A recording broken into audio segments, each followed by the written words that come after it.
जसं तुम्ही क्रायो सर्जरीबद्दल सांगितलं त्याच पद्धतीने IRC म्हणजे काय?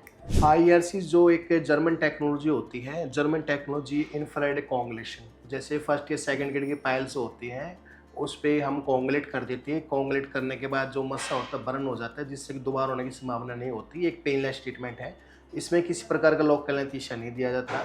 10 मिनट का प्रोसीजर होता है। 10 मिनट पेशेंट को या 15 मिनट हम पेशेंट को अंडर ऑब्जर्वेशन रखते हैं, उसके बाद पेशेंट की छुट्टी हो जाती है। इसमें किसी प्रकार का ग्लूकोज है, कोई स्पाइनल रीड गड्डी में इंजेक्शन है या कोई लोकल एनेस्थीसिया नहीं जाता है, और ये सबसे पेनलेस ट्रीटमेंट है जी। तर डॉक्टर या ट्रीटमेंट नंतर रुग्णांनी नेमकं कोणत्या गोष्टी कराव्यात आणि कोणत्या करू नयेत? देखो, लक्षण की बात तो हमने बताई, पायल फिस्टुला के बारे में बताएगी। अब आपका काफ़ी मिलियन डॉलर क्वेश्चन है आपका, जो हमने आपसे पूछा, आपने मुझसे पूछा कि देखो जिसको पाइल्स बन चुकी है उसको तो देखो इलाज ज़रूरी है, चाहे सर्जरी से हो या नॉन सर्जिकल प्रोसीजर, जो मैंने आपको बताए, ठीक है।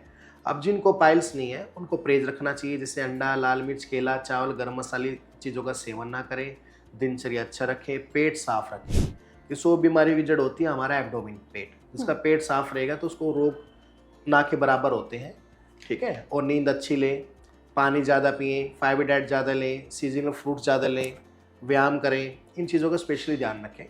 और उसके साथ में एक बीमारी और होती है फिशर, कि फिशर के बारे में लोग बहुत कम जानते हैं। फिशर जो होता है मलद्वार के अंदर गुदा में कैविटी का हो जाना, जख्म का हो जाना। जैसे हो सकता है वो प्रेशर, वाटर प्रेशर के कारण भी हो सकता है, ठीक है, जिससे कि लैटिन टाइटन से गुदा में जख्म हो जाता है, ठीक है, जिसके कारण जलन, दर्द, चुवन, मिर्ची सी लगी रहती है, उसको बोलते हैं फिशर। फिशर में भी मल्टीपल फिशर होते हैं, तो उसको 3 मल्टीपल फिशर बोलते हैं, उसको जख्म को बोलते हैं फिशर, जिससे कि जलन, दर्द वगैरह रहता है। पेशेंट खाना पीना भी नहीं खा पाता डर के मारे, तो उसका हमारे यहाँ जो होता है स्पेशली लेज़र द्वारा या स्क्लेरोथेरेपी द्वारा भी इलाज किया जाता है। ओके. आता डॉक्टर ही जी प्रोसिजर आहे एकंदरीत त्याला किती वेळ लागतो किंवा किती दिवस तुम्हाला ॲडमिट व्हावं लागतं किंवा काय त्याचं हे आहे? देखो जी, हमारी विशेष ही बात यही है, और मैं बताना चाहूँ आपके चैनल के माध्यम से कि हमारे पेशेंट को किसी प्रकार का एडमिशन नहीं दिया जाता है।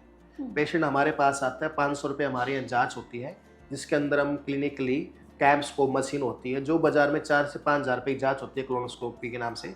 हमारे यहाँ जो कैम्पस्कोप मशीन से वही जाँच बिल्कुल ना बराबर 500 रुपये की OPD में फ्री की जाती है, जिस समय देखते हैं कि पेशेंट को पाइल्स है, फिशर है, फिस्टुला है, कोई कैंसर जैसे तो नहीं है।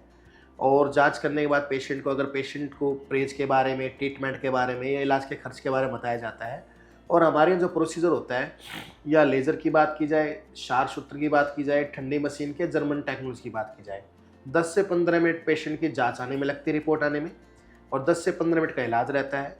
10-15 मिनट पेशेंट को हम अंडर ऑब्जर्वेशन रखते हैं, उसके बाद पेशेंट की छुट्टी हो जाती है। डॉक्टर तुम्ही आता फिशरबद्दल सांगितलं, तर फिशरबद्दल पण मला सेम हेच विचारायचं आहे की त्याची काय लक्षणं आहेत, त्याची कारणं काय आहेत आणि त्याच्यावर कशा पद्धतीने तुमच्या इथे उपचार केले जातात? फिशर जो होता है ये पानी के जेट के कारण होता है, ठीक है, पेट की गर्मी के कारण, कब्ज के कारण। जब स्टूल आपका हार्ड हो जाएगा, हार्ड होने से सेंसिटिव एरिया होता है, इसमें कटकर लग जाना, उसको बोलते हैं फिशर, जिसके कारण पेशेंट के जो लक्षण होते हैं, जलन रहना, दर्द रहना, कभी कभार खून होना, ऐसा नहीं पेन होना, इसको बोलते हैं फिशर।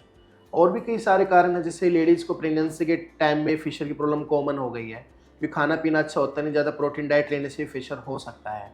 इसका हमारा जो ट्रीटमेंट होता है विदाउट सर्जरी करते हैं, लेज़र द्वारा या स्क्लेरोथेरेपी द्वारा या शारकर्म विधि द्वारा इसका इलाज संभव है।